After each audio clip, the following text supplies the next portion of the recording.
I thought I'd seen every kind of crazy living out here in the Utah desert, but nothing, and I mean nothing, prepared me for the morning. I found an HOA gate welded across my private road. No warning, no permission, just a giant steel barricade telling me I needed their authorization to reach my own house. 15 minutes later, my cop buddy showed up. And I didn't just take the gate down.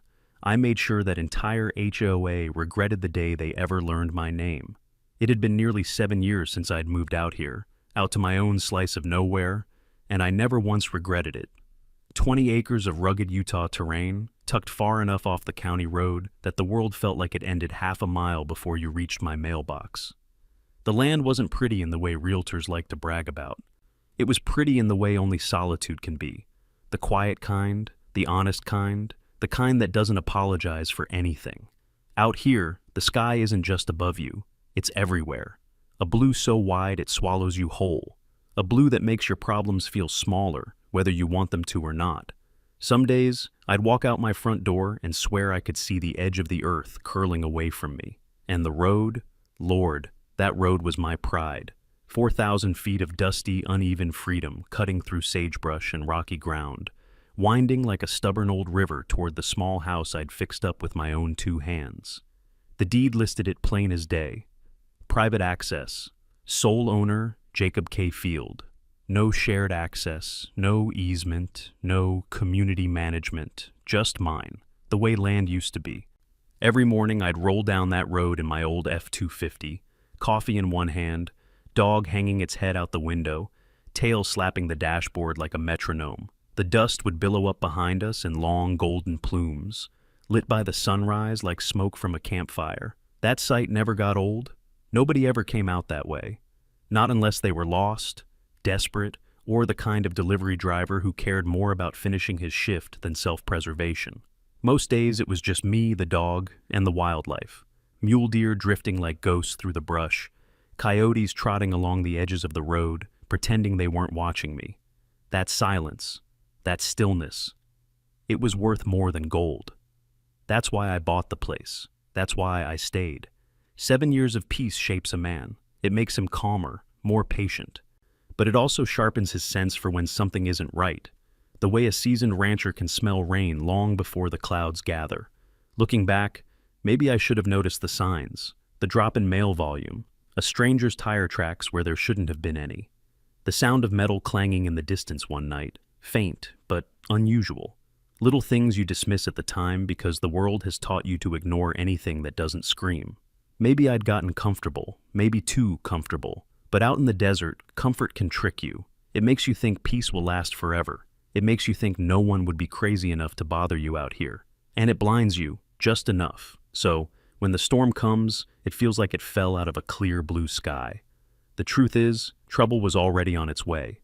It was wearing HOA colors. It just hadn't reached my doorstep yet, but it would. And when it did, it didn't knock. It welded itself across the entrance to my road and dared me to do something about it. 7 years of quiet. 7 years of mornings where nothing happened. 7 years of believing I'd finally found a place untouched by nonsense. Turns out, I was living on borrowed time because my peaceful desert wasn't as empty as I thought, and somebody out there had decided my land was their business. 2 weeks before the gate incident, before everything went sideways, I happened to run into a little preview of the trouble that was coming. It was a Tuesday morning, already warm before 10, and I'd stopped by the co-op for dog feed, fencing staples, and a new pair of work gloves, nothing special. The co-op was the closest thing we had to a town square, part hardware store, part coffee counter, part rumor exchange. I pushed the door open, the little bell above it giving that familiar, tired jingle. Inside smelled like hay, engine oil, and fresh cinnamon rolls somebody's wife brought in every Wednesday. And that's when I saw her, standing by the front counter like she owned the oxygen in the building, Karen Sanders. I didn't know her personally, but I'd heard the name whispered around the county bulletin board like she was folklore, the kind that comes with fines, meetings, and passive-aggressive newsletters. Aviator sunglasses indoors, a fitted blazer much too formal for a feed store, heels that would have sunk 3 inches into real dirt if she ever stepped foot on it. She spoke to the cashier with the confidence of someone who believed every room was lucky to have her. But she wasn't alone. Next to her was a tall, narrow-shouldered man in a beige windbreaker. Mid-60s, thinning hair, face creased not from smiles, but from years of being spoken over. He held a clipboard tucked close to his chest like a shield. He looked defeated, like he'd spent too many years following someone else's orders. That was Glenn. I wouldn't know his name until later. But at the time, something about him tugged at me. Not suspicious, more like tired. A man who had seen too much HOA nonsense and didn't have the spine to walk away. Karen, meanwhile, was in full command mode. "I don't care what the guidelines say," she snapped at the cashier. "You don't put up signs without HOA approval, even temporary ones." It confuses delivery drivers. The cashier, a teenager barely old enough to vote, nodded like he'd been caught stealing horses. "It's just a fresh eggs sign," he mumbled. Karen scoffed. "Chaos starts small." She said it like she was quoting scripture. I grabbed my cart and tried to mind my own business, but there are some personalities in this world that force themselves into your field of vision. Karen was one of them. Her voice carried like she wanted the whole store to hear how important she was. Glenn hovered behind her, an afterthought. Every time Karen made a gesture with her clipboard, he flinched just a little, barely noticeable, but enough for me to pick up on it. When I got closer to grab a box of decking screws, Karen finally turned toward me, her sunglasses tilted down. Just enough for her to give me the scan, that up-and-down judgment HOA president seemed to be born with. She muttered. "You must be one of the off-grid types." I smiled politely. "Something like that." She stepped forward, extending a perfectly manicured hand. "Karen Sanders, president of Cedar Summit Ranch HOA. I nodded. Didn't shake her hand. Not out of rudeness, just not my style. "Jacob K. Field," I said. "I live a ways south of here." Her eyebrows lifted behind the sunglasses. "Oh, that land." Like she'd just smelled something sour. "Interesting location. Not many people choose to live outside community oversight." I shrugged. "That's the point." Glenn's eyes flicked toward me, quick, curious, almost apologetic. Karen's smile tightened, like she wasn't used to people not bending the knee. "Well," she said, tapping her clipboard sharply, "just know Cedar Summit values safety and order. We keep track of everything happening in the area." "In the HOA area," I corrected gently. Her smile thinned further. "Of course," she said, but the edge in her voice said otherwise. She turned and strutted toward the exit, heels clacking like a metronome of self-importance. Glenn followed her a few steps behind, still holding that clipboard, still avoiding eye contact. As she pushed open the door, I heard her say, "Come along, Glenn. We have a meeting at 2. There are updates." Updates. I didn't know it then, but that word would come back to haunt me. They stepped outside, sunlight flashing off her sunglasses like a warning flare. I stood there for a moment, one hand on the dog food bag, watching her SUV pull away. Burgundy with HOA decals on both doors. The kind of paint job that screams rules even from a distance. Something in my gut twisted. Not fear, not paranoia, just instinct. I'd lived long enough out here to trust my instincts. And that morning in the co-op, something whispered, "This woman's gonna be trouble." I brushed it off, paid for my things, loaded the truck. But as I drove home, dust trailing behind me, the sound of her heels still echoed faintly in my memory. Sharp, invasive, unwelcome. I should have paid attention. But I had no idea how fast things were about to escalate, because the next time Karen Sanders crossed paths with me, she wasn't waving a clipboard. She was blocking my damn road. 2 mornings after that co-op encounter, the desert felt different. I couldn't explain it. Nothing looked out of place at first. The sky was clear, the air cool, the sunrise slow and gold, the kind of quiet morning you'd frame if you could. But something tugged at the back of my mind. A tension. A wrongness. My dog felt it too. He sat upright in the passenger seat, ears perked, watching the road with that alert posture animals get when they sense something we humans overlook. We rolled down the county road like always, turning toward the little dirt entrance that led home, the road I'd driven thousands of times. Except today, as the bend straightened into the final stretch, I saw it. A dark shape where there should have been nothing but open air and sagebrush. I slowed the truck, frowned, leaned forward. Then my heart dropped into my boots. A gate, a steel gate, big, industrial, brand new, welded across the mouth of my private road. What in God's name? I pulled up slowly until the front bumper was just inches from the steel arms. My own road was gone, replaced by HOA arrogance. I stepped out of the truck, gravel crunching under my boots, and walked toward the structure like approaching some strange animal that didn't belong in the wild. Up close, it was even worse. Fresh concrete footings still soft around the posts, dark, recent welds, a keypad with blinking red light, an RFID sensor, and bolted across the middle, private access, Cedar Summit, residents only, all entry must be authorized by HOA security. My chest tightened. Cedar Summit? They were over a mile away, separated by elevation, brush, and every law on the books. They had no authority here, no jurisdiction, not even a path to pretend they did. I bent down and pushed a fingertip into the concrete, still warm, still curing. This gate had gone up in the last 24 hours, probably while I was asleep. My dog barked once, low, confused, almost offended. I couldn't blame him. A small black camera eyed me from the top of the post, its lens reflecting the desert sun like a dead, unblinking pupil. Someone had positioned it deliberately to capture anyone approaching from the county road, anyone trying to get to my home. Unbelievable, I muttered. But it wasn't unbelievable, not really. Not after meeting Karen, not after hearing the way she said, community oversight, protective buffer zone. We track everything happening in the area. This wasn't oversight, this was occupation. I circled the gate slowly, reading every weld, every bolt, every footprint around the base.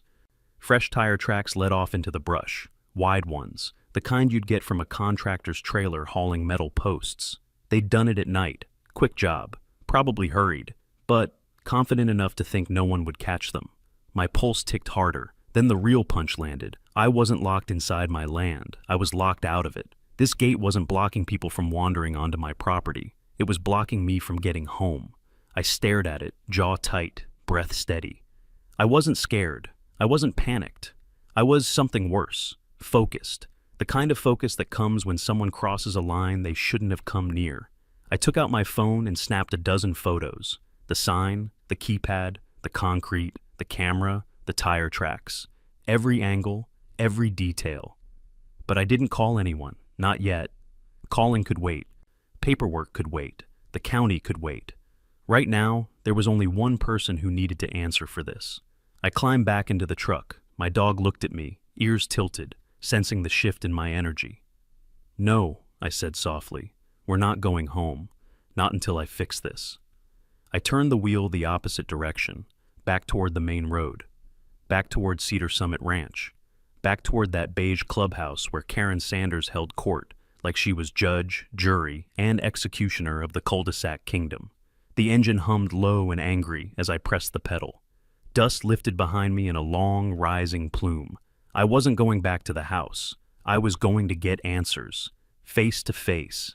And the woman who welded a gate across my private road was about to have the worst morning of her life. I drove straight from the blocked road to Cedar Summit Ranch, dust trailing behind me like a storm warning. My truck rumbled into their neatly paved parking lot, the kind of pristine asphalt that looked like it had never seen a real day's work. Fake perfection. Exactly the kind of place Karen would feel at home.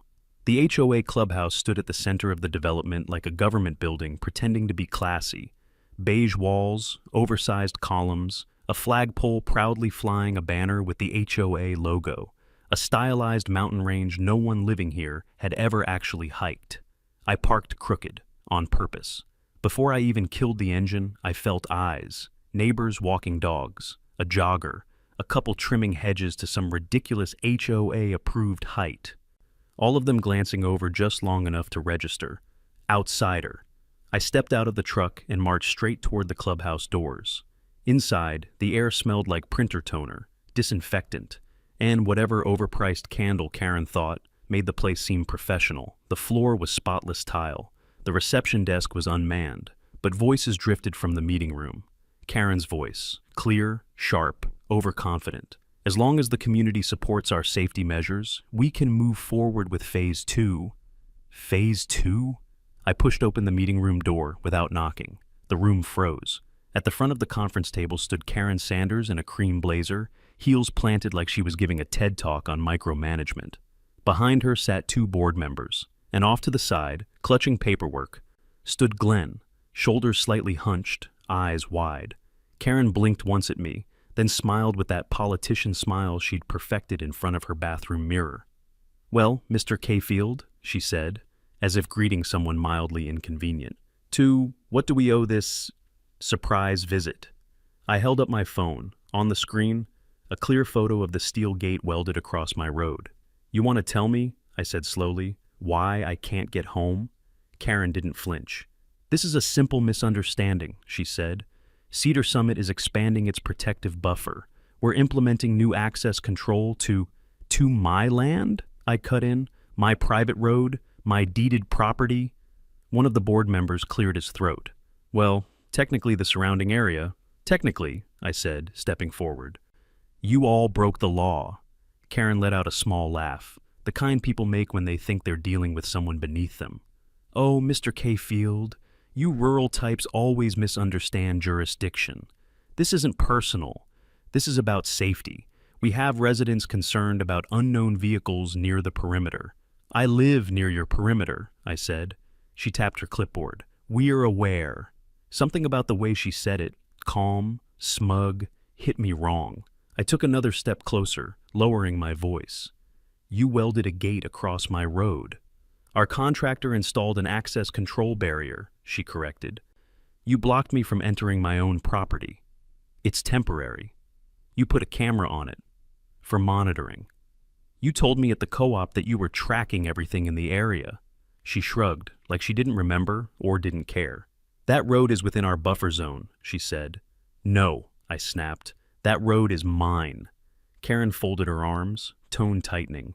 "If you'd like access, Mr. Kayfield, you can easily fill out our authorization request. Once the board approves it, we'll issue you a temporary code." I stared at her, barely believing what I was hearing. "You want me," I said, "to apply for permission to drive on my own property?" Glenn shifted behind her, his lips pressed together, his eyes flicked to me, then to Karen, then away. A crack, small, but there. Karen lifted her chin. "As I said, it's standard procedure." I couldn't help it. I laughed, not loud, not angry, just disbelieving. "You've lost your damn mind," I said. "Excuse me?" Karen snapped. "You heard me?" The room went silent, except for the soft hum of an HVAC vent. Finally, Karen motioned to the board. "I think we're done here." "No," I said, planting my hands on the table. "We're not." Karen stiffened. "You're going to remove that gate," I said. "Today? Right now." She smiled again, that tight, condescending smile. "And if we don't," I leaned in, "then I'm calling the county, then I'm calling the sheriff, and trust me, they're going to have a field day with what you just did." Karen's smile faltered, just a flicker, but I saw it, a crack. Behind her, Glenn shifted again, this time stepping slightly forward, as if he wanted to speak but knew better. Karen straightened her blazer. "Mr. Kayfield, if you walk out that door, you'll regret the way you're handling this." I stared her down. "Lady, the only thing I regret is wasting 4 minutes listening to you talk." And with that, I turned, left the room, and marched back into the sunlit parking lot. My pulse was steady, my mind was sharp. I'd played it calm. Because the next step wasn't arguing, it was bringing in someone who actually had authority. Someone who knew the difference between an HOA dispute and a crime. Someone named Lieutenant Mark Dorsey. Driving away from the HOA clubhouse, my hands were tight on the steering wheel, not shaking, just locked in place. Like my body already knew this wasn't something I was going to solve with polite conversation or forms or whatever Karen called procedure. I didn't go home. Couldn't go home, because home was blocked by them. So instead I swung the truck around to a pull-off near the county road, grabbed my phone, and scrolled to a name I trusted more than any HOA board combined. Lieutenant Mark Dorsey. I hit call. He answered on the second ring, voice calm and gravelly like always. "Dorsey." "It's Jake," I said. "I've got a situation." "What kind of situation?" "The illegal kind." A pause, not hesitation, calculation. "Where are you?" he asked. "About 100 yards from the mouth of my road." "Stay put," he said. "I'll be there in 15. 15 minutes, not 16, not 20. 15. That's the kind of man Dorsey was. I waited in the shade of a juniper, dust swirling in slow spirals along the county road. My dog sat beside me, tail thumping anxiously. Then, right on time, I heard the low rumble of a county sheriff cruiser making its way toward me. Silver, dusty, reliable. Dorsey pulled up, stepped out, and adjusted his belt. He wasn't a tall man, but he carried himself like a granite boulder, slow-moving, immovable, and absolutely done with everyone's nonsense. His eyes took me in quickly.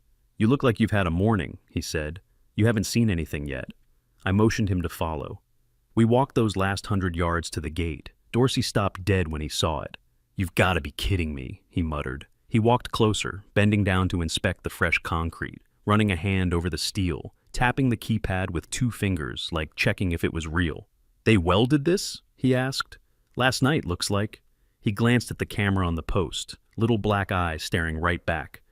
"That yours?" he asked. "No." "Figures," he said. He stepped back, hands on hips, lips pressed flat. The expression he got when he saw something so stupid it made his blood pressure spike. "All right," he said quietly. "Walk me through it." I told him everything. The co-op encounter, the HOA claim about a buffer zone, Karen's arrogance, the clubhouse confrontation, everything she said, and everything she ignored. Dorsey listened without interrupting, the way only a seasoned lawman can. When I finished, he shook his head. "They really blocked your road," he said. "Your deeded road." "Yep." "That's criminal obstruction." "Yep." "And they filmed you approaching your own property." "Yep." "And they told you needed a code." "Yep." He exhaled like a man who had just read the last chapter of a very stupid book. "Well," he said, "that's enough for me." He reached for his radio. "Wheeler, get over here," he said. "Bring a toolbox." 10 minutes later, another cruiser arrived. Officer Wheeler stepped out, younger, more jittery, the kind of guy who looked like he'd rather be investigating a bank robbery than whatever HOA circus had just rolled into our county. He took one look at the gate and groaned. "Oh no," Wheeler said. "Is this HOA stuff?" "Yes," Dorsey replied, "and we're not putting up with it today." He turned to me. "You got bolt cutters?" "No." He nodded at Wheeler. "He does." Wheeler trudged back to the cruiser, muttering under his breath, and returned with a set of heavy-duty bolt cutters. Before he even positioned them, we heard tires rolling on pavement. A white SUV, HOA logo on the side. It stopped right at the other end of the gate. Door opened. And out stepped Karen Sanders, sunglasses on, clipboard in hand, expression already annoyed like we were late to a meeting she hadn't scheduled. "Officers," she said sweetly, "can I help you?" Dorsey didn't miss a beat. "Yeah," he said, "you can explain why you installed a barrier across private property." Karen smiled the smile of someone who believes rules only apply to other people. "This isn't private property," she said. "This road falls within our protective—" "No, ma'am," Dorsey cut in. "It does not." Karen blinked once, offended. "Well, we have safety concerns."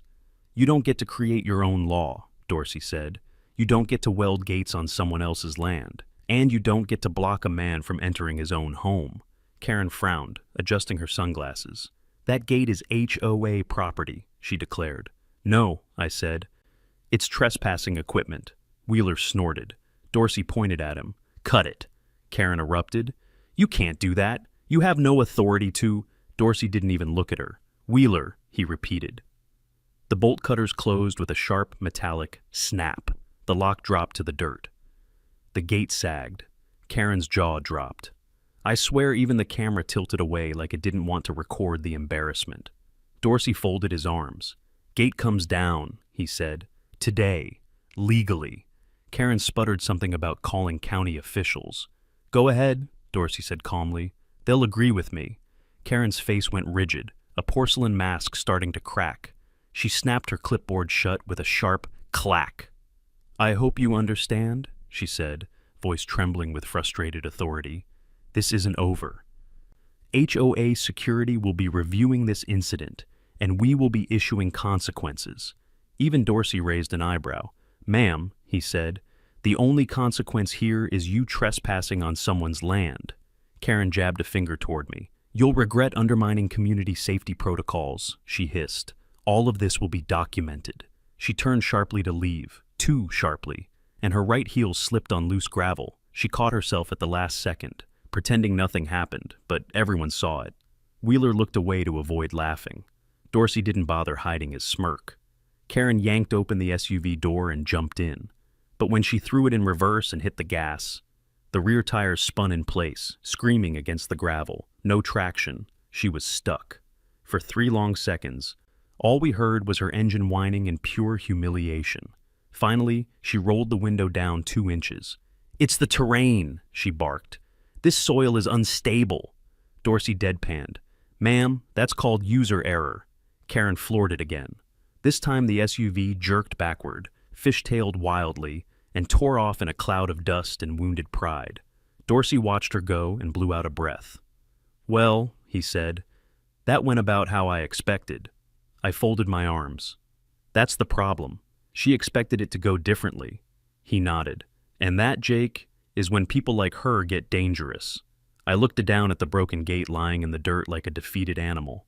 "Oh yeah," I said quietly. "She's not done." The morning after the gate came down, I was still sweeping metal shards off the dirt when my phone buzzed. Not a call, an email notification. I wasn't subscribed to anything HOA related, so that alone was suspicious. A neighbor forwarded it with a note. "Thought you'd want to see this." I opened the Cedar Summit Ranch Community Bulletin. Urgent safety announcement. The subject line already made my jaw clench. Then I read the body. Yesterday, an unidentified male instigated damage to authorized community security equipment, coordinating with aggressive individuals to compromise neighborhood safety. Oh, she was clever. Not smart, but clever. Karen couldn't lie about who physically cut the lock. She watched Officer Wheeler do it. She argued with Lieutenant Dorsey while he ordered it. So, instead, she twisted the story. She made it sound like I orchestrated it, like the cops were my hired muscle, like I was leading a demolition crew. The email continued. Residents should avoid the northern access road until further notice. The instigator is non-compliant, unverified, and potentially hostile. I choked on my coffee. Potentially hostile? Lady, I barely raised my voice. But she wasn't done. Below the warning were screenshots of my truck taken from the HOA camera they'd installed on my road. Blurry zoom-ins. Circles drawn in red. The kind of smear job you'd expect from a teenager trying to frame their sibling for stealing cookies. I muttered under my breath, "Oh, Karen, you're playing a dangerous game with the truth." My phone buzzed again. Old Hal from down the ridge. "Boy," he wrote, "you're famous. Should I bring popcorn or ammunition?" I smiled, a weary smile, the kind a man gets right before the next punch lands, because I knew exactly what was coming. And I was right. Around noon, I walked down to my mailbox. Hot wind, dry gravel, quiet as a churchyard. Inside the box was a single envelope with no return address, just a label printed off a cheap home printer. Cedar Summit Ranch Authority, Notice of Assessment. Authority. The HOA ego was getting worse. I tore it open. Inside was, honestly, one of the ugliest documents I'd ever seen in my life. Comic Sans font, pastel blue headers, formatting that looked like a kindergarten newsletter. At the top, citation, unauthorized tampering with community safety infrastructure. Below that, fine amount, 6th due date. Immediate failure to comply may result in escalation protocols. I burst out laughing. I wish I could say a normal laugh. But it was one of those deep, can't breathe, hand on my knees laughs that echo off the canyon. Because in the bottom corner was their official-looking seal. Utah Department of Rural Transportation and Infrastructure. They spelled infrastructure wrong, and the department doesn't exist. I snapped a picture and sent it to Dorsey. 10 seconds later he called. "Jake," he said slowly, "you're holding evidence of felony-grade fraud." I figured. "And Comic Sans," he added. "Really? This woman thinks she's the governor of the desert." "No," he said. "She thinks she's smarter than the law. That's worse." By late afternoon, the smear campaign was in full sprint. 3 neighbors messaged me asking why the HOA claimed I threatened volunteers. One asked if I really commandeered law enforcement to destroy community property. Another said, "Karen says you swung bolt cutters at her staff." I rubbed my forehead. Bolt cutters? Her staff? Wheeler barely knew how to hold those cutters without pinching his fingers. Karen was inflating the story faster than a discount bounce house. But here was the problem with lies. To keep them alive, you need absolute loyalty. And Karen didn't have that, because at 7:12 p.m., my phone buzzed again, but this time from an unknown number. A short message. "We need to talk. She's going too far." Glenn. I stared at it a moment, surprised, but not shocked. He must have pulled my number from the public deed files Karen had forced him to search. She probably made him comb through every record with my name on it last week. And somewhere in that mess, my phone number was listed. For the first time since this war started, someone from inside her board was reaching out. And that meant something important. Karen didn't just cross a line. She crossed a line her own people couldn't defend. The crack in her armor had started, and cracks in people like her don't stay small. They widen, they split, then they shatter. I went to bed that night thinking maybe, just maybe, the gate incident had been enough humiliation to slow Karen down. But deep down, I knew better. People like her don't accept losing. They double down on stupid. So when I stepped onto my porch the next afternoon and saw a brand new steel gate standing where the old one had been cut down, I didn't even swear. I just sighed. This one was beefier, thicker posts, an electronic keypad, and a shiny Bluetooth receiver blinking like a Christmas light. They'd installed it fast. Probably paid triple for same-day emergency installation. On the keypad was a laminated paper, authorized personnel only, HOA safety zone. Safety zone, right. I walked up, looked at the keypad, and shook my head. Brand new hardware, still had the factory sticker on it. If I learned one thing from ex-mill buddies who tinkered with electronics, it's this. New tech always ships with a stupid default password. Sure enough, my phone picked up a Bluetooth device immediately. HOA Gate 3F9C. Pair, code 000, and I actually laughed out loud. That's what you get for rushing a job, Karen. I pulled the little black Flipper Zero from my pocket, a gift from a nephew who swore it could hack doorbells, garage doors, and half the junk built since 2010. I pressed a button. It recorded the gate's signal, pressed another, it replayed it. Click. The gate swung open like it was welcoming me home. I didn't step through, I didn't touch anything, I just stood there, letting the absurdity wash over me. Karen spent thousands installing a new barricade, and I opened it like a hotel room door. I closed it again, opened it again, closed it, just to make sure it wasn't luck. Nope, it was just bad security. And the best part? My trail cameras caught the whole thing from 3 different angles. I figured Karen would come back when she noticed her impenetrable gate wasn't staying closed. I didn't expect her to come back at 2 in the damn morning, but that's exactly when I heard tires crunching lightly over gravel. That slow, guilty roll of someone who wants to be invisible, but doesn't know how. I slipped out onto my porch, barefoot, the cold desert floor biting at my skin. Didn't turn on any lights, just watched. Down the road, a white SUV idled with its headlights off. Passenger door opened, a flashlight flicked on, and there she was. Karen Sanders, hair tied back, black windbreaker stretched tight across her shoulders, moving like she was reenacting a spy movie she'd only seen the trailer for. With her was a tall, bearded guy, probably one of her volunteers, poor man. He looked like he'd rather be anywhere else on Earth. They walked up to the gate, the brand new, expensive, supposedly tamper-proof gate. Karen hammered the keypad frantically. The gate didn't move. She punched it again. Still nothing. She spun around to her bearded assistant and hissed something sharp. He shrugged helplessly. I grinned. Of course the gate didn't open. Bluetooth devices only stay paired for a few minutes before shutting down. And Karen didn't know the passcode, but I did. Well, Flipper Zero did. I tapped a button. From half a mile away, hidden in the dark, I heard the faint electronic click of the gate swinging open by itself. Karen jumped like she'd seen a ghost. The bearded guy actually yelped. I had to slap a hand over my mouth to keep from laughing. Karen shined her flashlight wildly around the desert, whisper yelling, "Did you see that? Someone's out here." The man stuttered. "It opened by itself."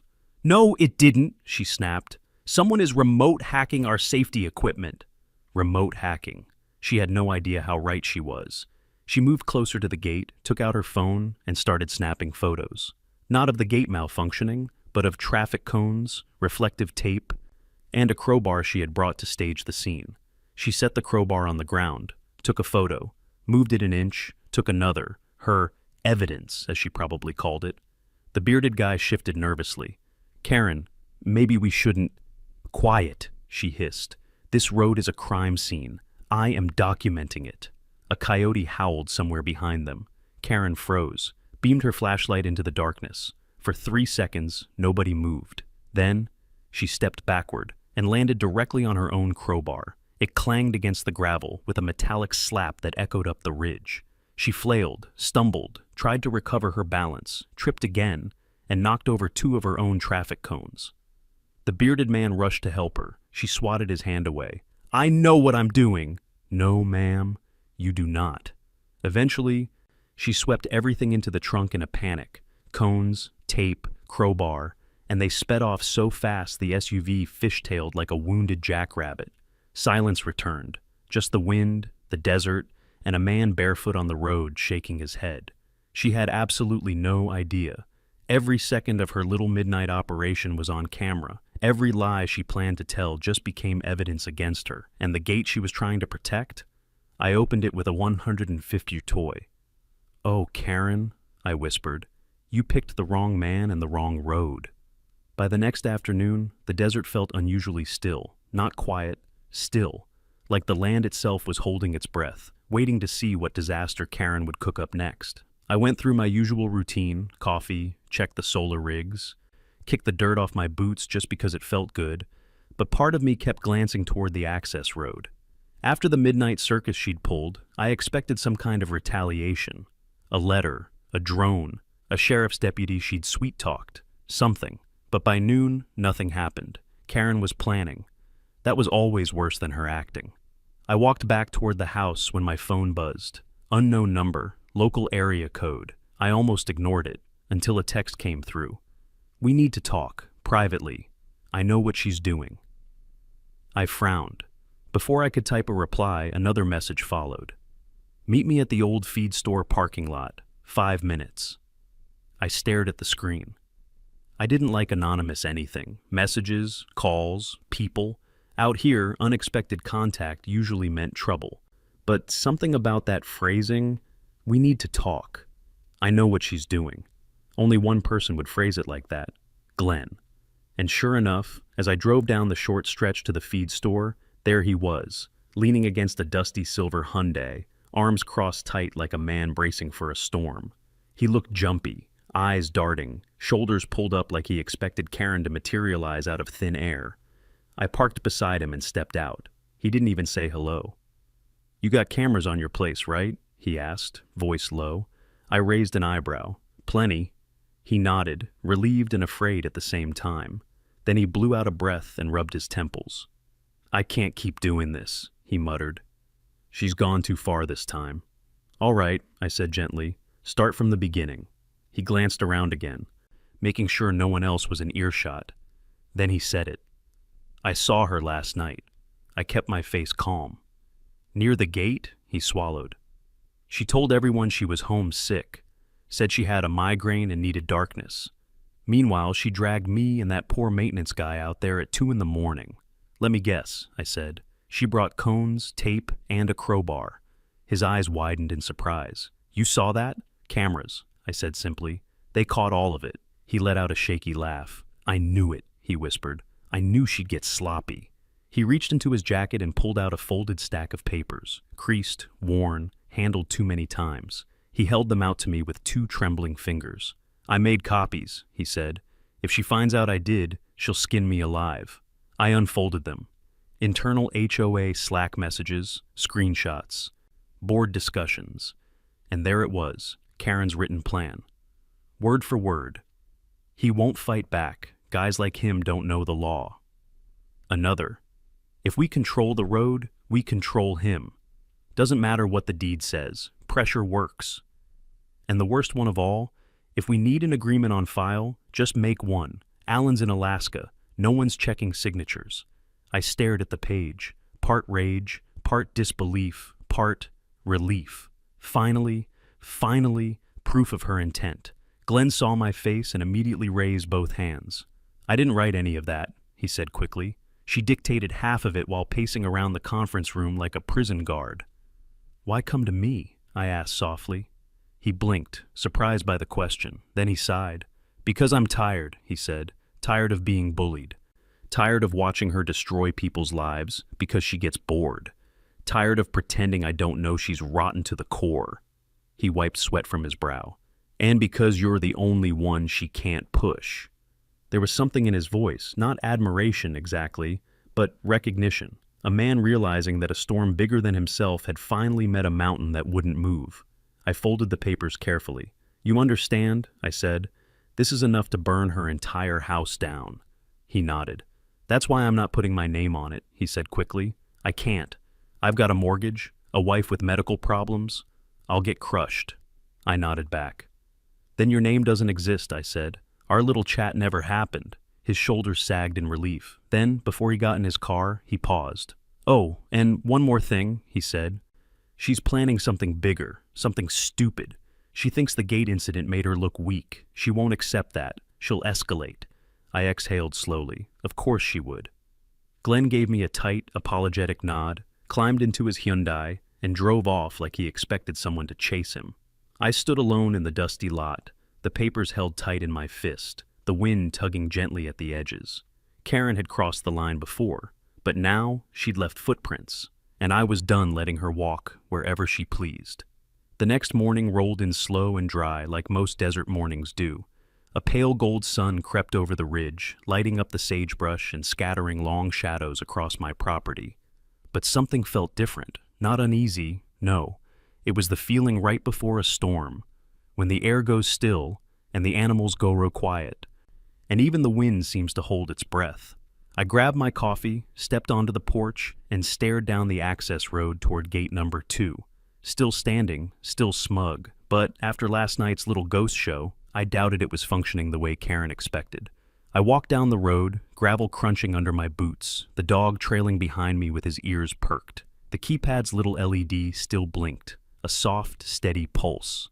Alive, but clueless. I tapped the post. Solid, not cheap. Karen had sunk real money into this one. And then, as if on cue, the gate hiccuped. A tiny mechanical stutter. Barely noticeable, but I heard it. Something inside the motor was grinding, caught between two states, open and closed, like a confused robot.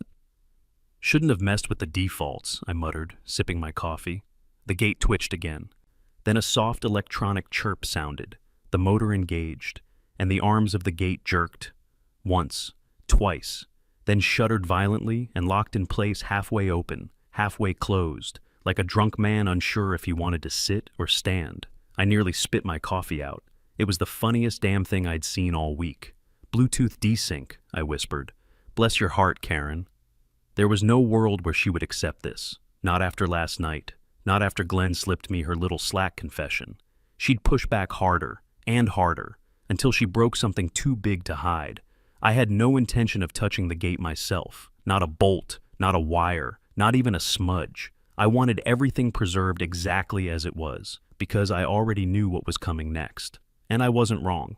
At 9:17 a.m., a white HOA SUV rolled down the road from the Cedar Summit side, slower than usual, cautious. It stopped a few feet short of the stuck gate. Karen climbed out. Sunglasses, clipboard, lips pressed so tight they looked welded shut. She walked around the gate like she expected it to attack her, tapped the keypad with one perfectly manicured finger. Nothing. Tapped again, harder, still nothing. I stood far enough away to be not involved, but close enough to watch the show. She punched the keypad, shoved the gate, kicked the post. The gate barely wobbled. Finally, she leaned in and hissed at it under her breath, like the gate had personally insulted her family. Then something happened that made my morning. She pulled out her phone and tried to sync to the Bluetooth receiver. From where I stood, I could hear the faint, angry beep beep beep of failed pairing attempts. She was trying every code she knew. 001, 1234, 2580. Nothing worked. She didn't know the factory reset trick, but I sure did. And the flipper zero in my pocket pulsed like a mischievous little devil, waiting to be used again. I didn't press the button, not now. Karen was digging her own grave. I didn't need to hand her the shovel. After 10 minutes of failing to open her own illegal gate, she called someone, probably her maintenance guy. She paced, gestured wildly, stabbed her finger at the broken motor like she was accusing it of arson. Then she did something that changed everything. She took her sunglasses off, and I saw her eyes, wild, desperate, frustrated, no control, no power, a queen without her crown. And that's when Glenn's warning echoed in my mind. She's planning something bigger, something stupid. He was right. Karen was spiraling, and spiraling people make mistakes. I waited until she drove away, kicking up dust like a wounded coyote fleeing a trap. Then I called the one man who needed to see this, Lieutenant Mark Dorsey. He picked up on the second ring. "Jacob, what now?" "You might want to come and take a look at this gate," I said. "It's having a rough morning." I heard him sigh, long and tired. "I'm already halfway through my coffee." "You'll want to finish it on the road," I replied. "This one's good." 20 minutes later, the cruiser rolled up beside me. Dorsey stepped out, stared at the gate, then rubbed the bridge of his nose with 2 fingers. "Tell me you didn't touch it," he said flatly. "I didn't touch it." "You sure?" "I swear on the dog." Dorsey nodded. That was good enough for him. He approached the gate, inspected the jammed motor, wiggled the half-open arms, checked the cement footings. "Fresh install," he muttered. "Bad calibration, cheap wiring. No permit either," I added. He shot me a look. "Oh, I've already confirmed that. Nothing on file." I shrugged. "Then that's obstruction again, isn't it?" He sighed. "Yeah. And misuse of security hardware, and unauthorized barrier installation, and—" He stopped mid-sentence, then turned, slowly. "Jacob, is that camera new?" I followed his gaze.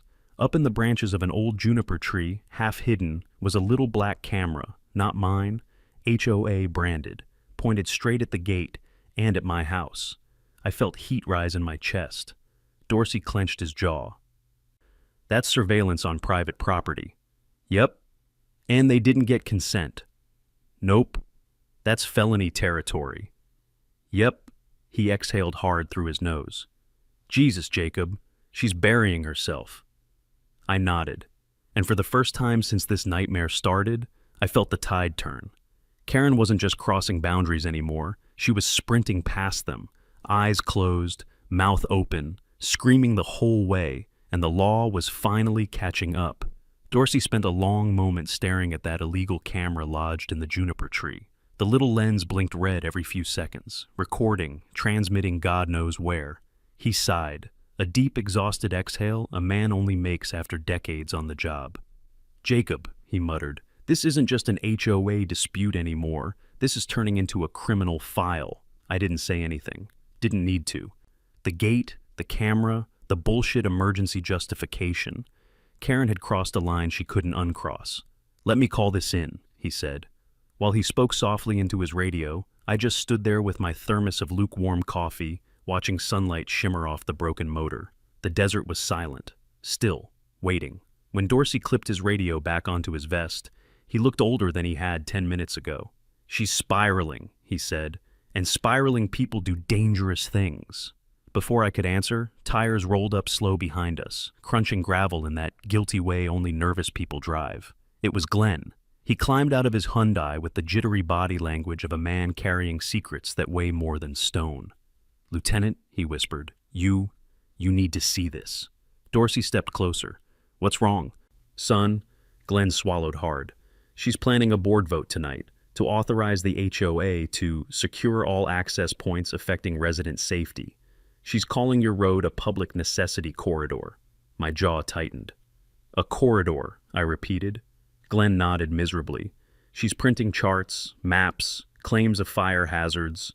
None of it makes sense, but the board, they're scared of her. And she knows it." Dorsey cursed under his breath. "She's trying to fabricate jurisdiction," he said. Glenn's hands shook as he reached into his jacket and pulled out a worn, heavily folded stack of papers. "Here," he said. "I made copies." He handed them to me like someone handing over a confession. Slack transcripts, board logs, and there it was, the written intent. If we control the road, we control him. And the worst line, just make a fake agreement. Alan's in Alaska, no one checks signatures. I folded the pages slowly, carefully, like evidence in a museum case. Glenn's voice shook. "I'm scared of her. She's treating this like a frontier war." I rested a hand lightly on his shoulder. "Glenn, you spoke up when it mattered. He nodded, but fear gnawed at the edges of his expression.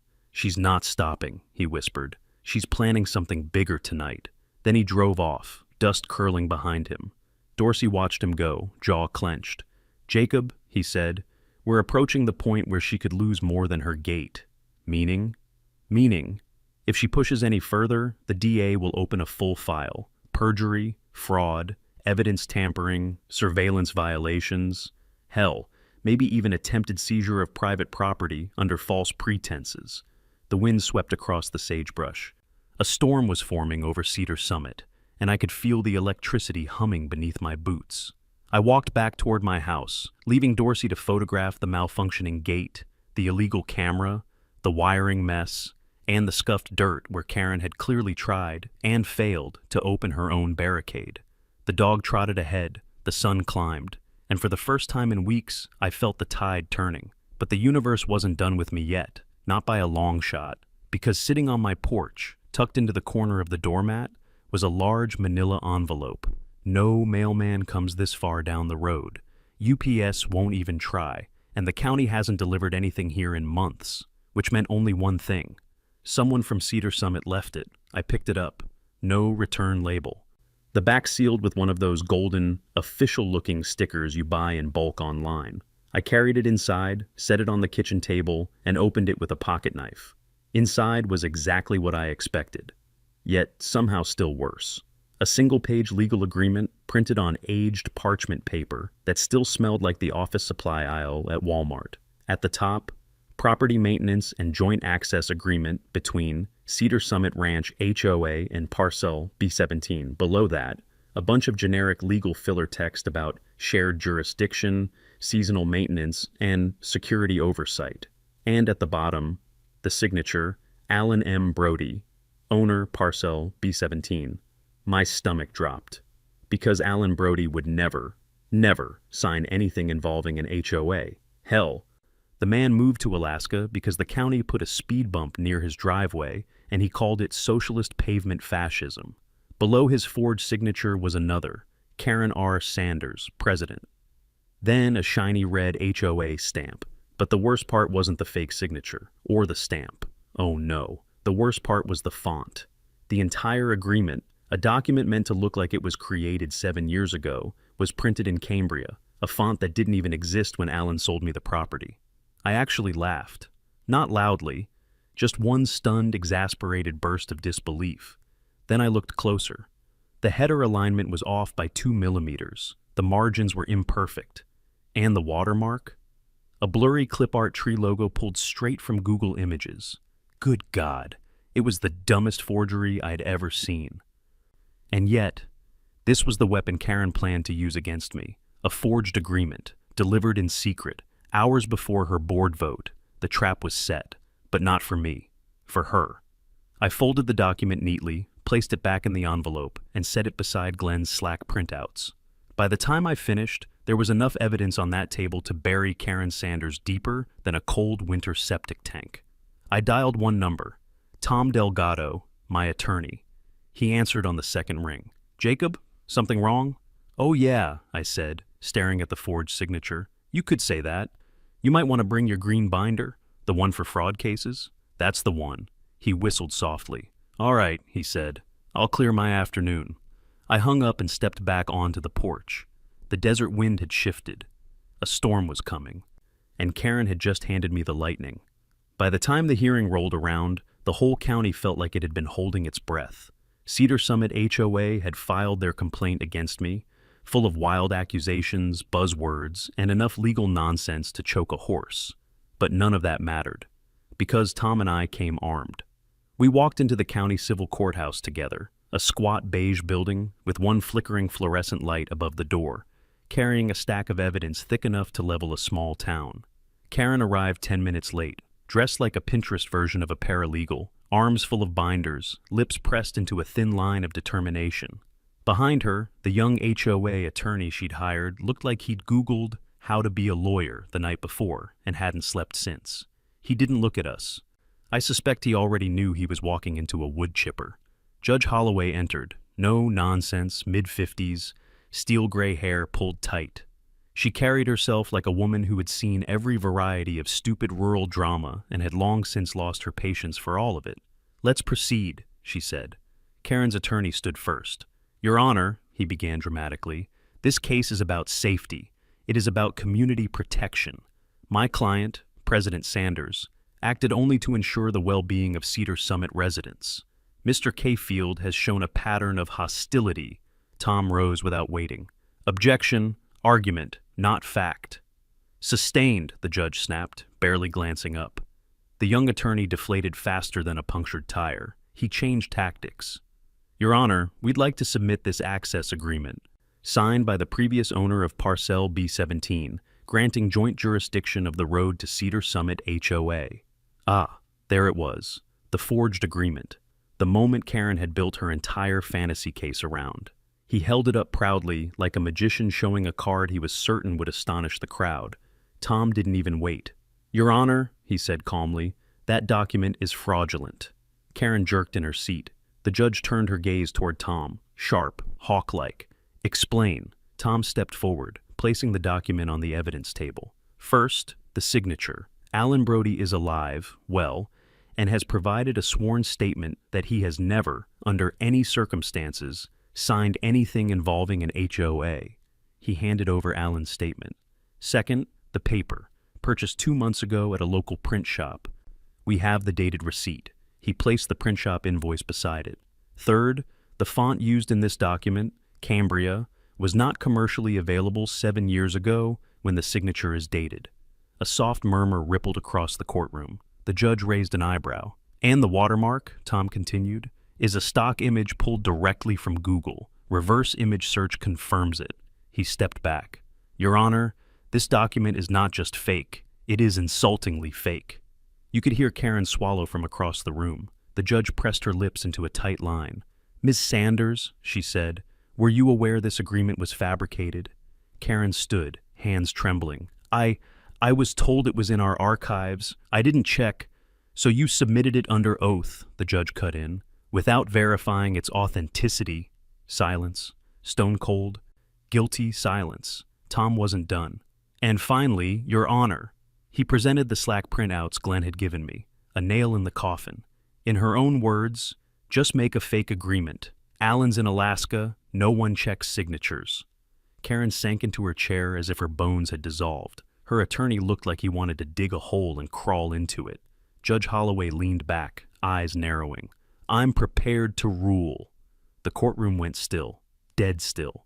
First, the lawsuit against Mr. Cafield is dismissed with prejudice.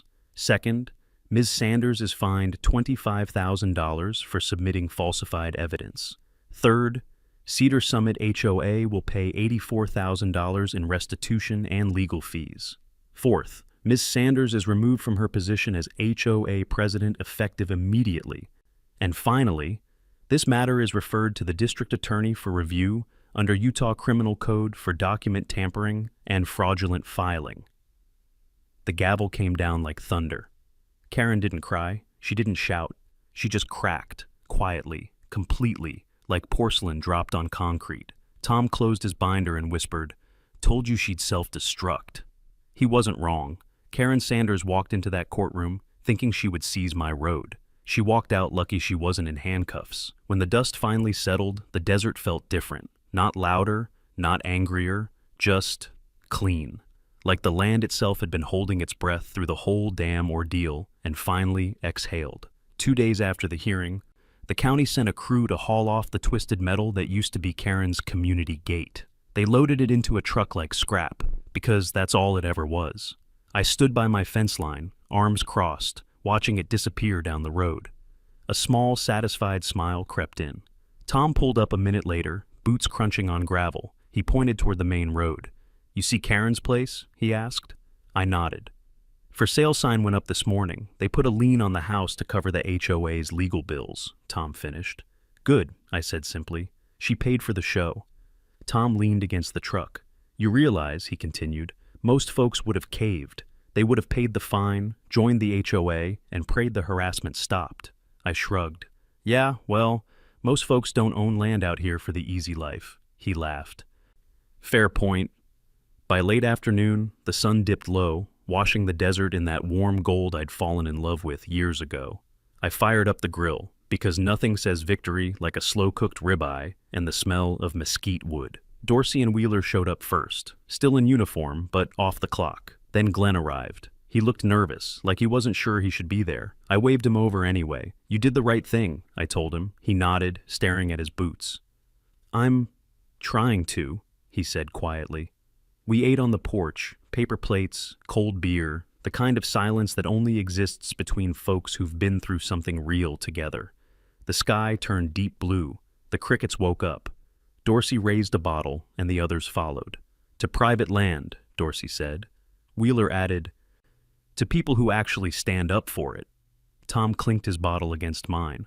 "And to corrupt HOA presidents learning their limits." We all drank. I leaned back in my chair, boots propped on the railing, and let the night swallow the last of the heat from the day. I glanced at the newly installed steel bollards along my road, gleaming under the moonlight. They were a lot stronger than Karen's cheap gate. Out here, nothing was perfect. The land was rough, the work was hard, and the world was getting crazier every year. But this, my porch, my road, my stretch of desert, was mine. Bought and paid for, fought for, protected. And now, no HOA on earth would ever forget my name. I raised my bottle one last time, looking out at the wide, dark desert. "Two boundaries," I said, my voice carrying over the silence. "May we always know where ours end." I paused, letting the finality sink in. "And where the HOA can shove theirs." The bottle clinked against the railing, and the desert was silent again.